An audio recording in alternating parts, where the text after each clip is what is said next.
Hey everyone, welcome back to a comic shop talk where we talk about opening a comic shop, but now we've changed it to a collectibles shop. That's right, we're going to talk about some sports cards, and you got to stay tuned to the end because we have a video game holy grail that you're not going to want to miss. We're going to tell you what the last sale was and how long ago it was, so stay tuned. What a magnificent day. This is where everybody's going to be lining up for Free Comic Book Day, May 3rd, 10 a.m., 50 swag bags, 25% off all the toys, including Funkos. 50% off all back issues. That includes the dollar books. 25% off all video games and accessories. That includes these. Ooh, 25% off all media. Vinyl, CDs, DVDs, VHS, and Blu-rays. 25% off all TCG singles. 10% off sealed.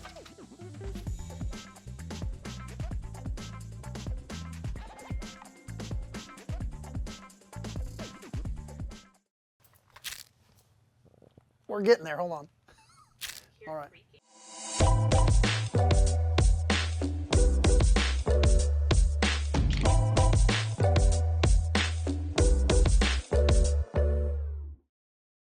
Well, welcome to a new episode of Opening a Comic Shop.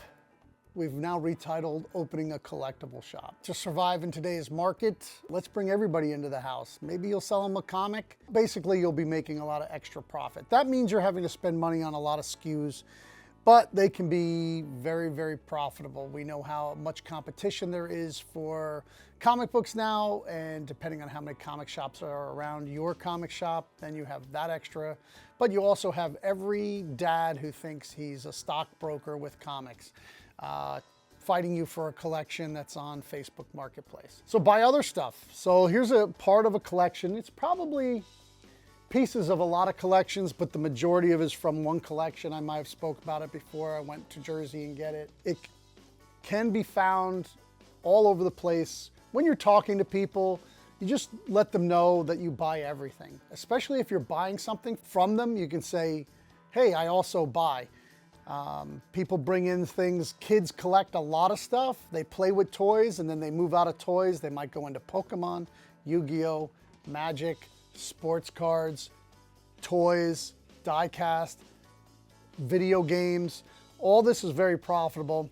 And I'm just going to give you a few examples. Most of the old timers is who watch us, but if you're at a certain age, you may not know who this is, but this is Lou Alcindor's rookie card. And you know what? They don't even mention this on the television show that was on HBO about the Lakers. This is Kareem Abdul-Jabbar. It was a year and a half after his rookie card that he changed his name, and then all the cards came out. It was Kareem Abdul-Jabbar. It's going to be anywhere from $850 to $1,800 or $1,900, depending on the condition. I grade my own stuff and price my own stuff, but if you can't, you could get it graded. But, you know, I don't know if I'll get my card back. I don't know if they're having a bad day. The same. Everybody knows my ideas on grading. Another thing that was in that collection was 1957 basketball, 57, 58 to be exact, tops. You know, other than baseball, when you get into some of these sports that had a lot less people collecting at the time, these are much rarer than a baseball card. So just a couple here. We got Bob Cousy, rookie. He's a famous Hall of Famer, very big in basketball, not only during his playing years, but after. You know, that's about a $400 card. Then, you know, you got a few lesser stuff. So this is Carl Lloyd. This is his rookie card. It's 110. And this is Bill Sharman, and he is also a rookie, and he's like 40 bucks. Now, in this set, if you were to find a complete set, Walt Frazier and Wilt Chamberlain are in it. So, yeah, and that is the big money cards. We're talking tens of thousands. If you get a Kareem Abdul-Jabbar in that 9, 5, 10, you're talking tens of thousands of dollars also. But sadly, mine is not like that. But here's a Walt Frazier, $150 card in this condition. It's not off-centered. It's cockeyed in the plastic. And then there's tons of other stuff. Some stuff I haven't got the price yet. 71 Tom Seaver, 73 Nolan Ryan. These are shortly after.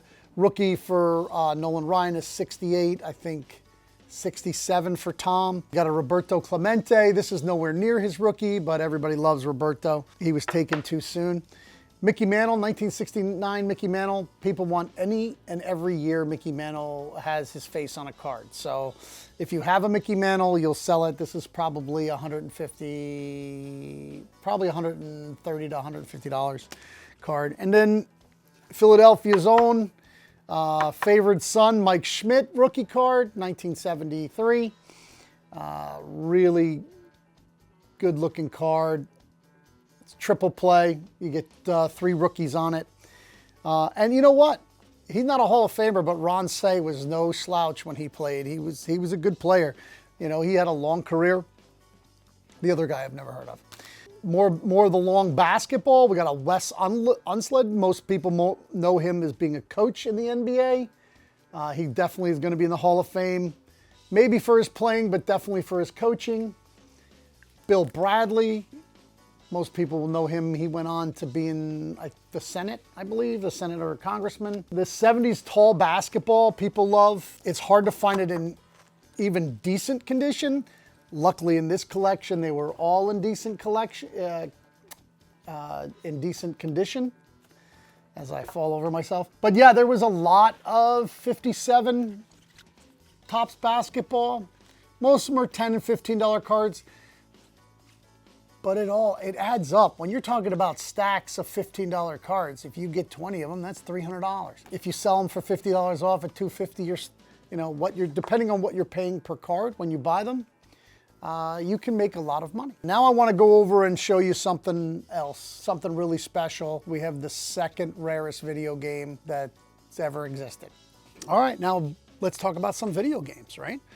Right here we got our high-end case. We're going to redo the writing. It's, that was kind of rushed. But yeah, everything in here is $40 or up. Some notable ones. We got 2 Haunting Grounds here. They're about $200 a piece. Even Manhunt is probably around $100. Here we got Def Jam. Yeah, somewhere in this area we have the Def Jam Fight for New York. Silent Hills are always good. We got some Mega Man stuff. Some Dino Crimes. Def Jam Fight for New York is over here for GameCube, but we also have it on PlayStation 2 right there.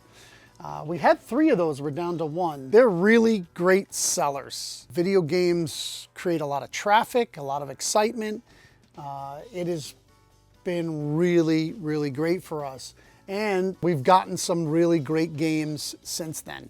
This is our big spinny case of our big money games. We just got this one in. Soul Dish. Got original Nintendo Mega Man, that's $650. You're gonna make a good profit on that. Earthbound from Nintendo, Dungeon Explorer, Sega CD. Then even a DS game for $200, Super Robo Fighter, some stuff. Some of these games I've never heard of. That's usually when I know it's gonna be worth money, is if I'm looking through the video games, I'm like, I never heard of that. Oh, that's gonna be a $100 game or more. Rule of Rose, $700 for a PlayStation 2 game, $300 for Giga Wing 2. The other thing is you're looking for 2s, 3s, and 4s, games that have multiple issues and where they've lost kind of the excitement in the later versions. So they make less and then people find it later and fall in love with it. And then because it's hard to get, it goes up in money. There's Persona 2 is $300 game. Futurama, everybody knows that was low printed and then it had a big blow up of popularity and now it's $220. This is one of the most expensive Atari games, is this Hero. I think it's around $300. Gotcha Force, $500 game. But those aren't the grails. They're nothing compared to when you find this. This is what I've told you to stay tuned for. We're gonna open it up. Watch me drop it on the floor. This is the Nintendo World Championship 1990. There was about 116 of these made. At least that's the number I've heard, researched a little bit. These sell anywhere from about $6,000 ungraded, which is pretty good. But I'm gonna send it out to be graded because one in this condition sold for $115,000, and that sale was in October. There's currently one up. It is in a little bit better condition than this, and it's up for $175,000. The last sale was over 6 months ago, so time is always good. That means there hasn't been a lot out on the market. This could be 115, 130, 180.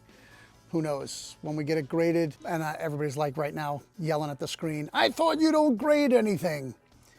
This has to be authenticated. I don't care what grade it gets, because again, grades are subjective, but I need it authenticated. It is a very rare game. People are very worried about buying these and being real.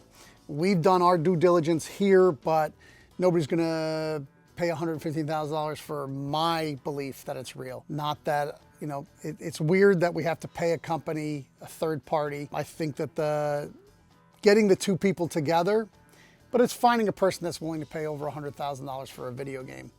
Then we're gonna put that back in there very gently and close it up, make sure I don't drop it and crack the case. So buy video games. You never know.